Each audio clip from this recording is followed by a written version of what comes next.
Министрлер кабинетинин төрагасы Акылбек Жапаров Renaissance Healthcare Investment компаниясынын жетекчилиги менен жолугушту. Иш-чаранын жүрүшүндө тараптар мамлекеттик жеке өнөктөштүктүн алкагында кызматташуу мүмкүнчүлүгүн талкуулады.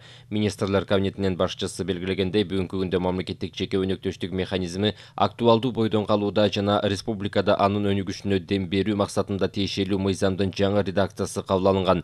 Мамлекеттик жеке өнөктөштүктүн алкагында ишке ашып жаткан долбоорлорго карата текшерүүлөрдү чектөө боюнча мыйзам долбоору да иштелип чыккан. Мамлекеттик жеке өнөктөштүктүн долбоорлорун ийгиликтүү ишке ашырууга мамлекет тарабынан колдоо көрсөтүлөөрүн белгилегим келет.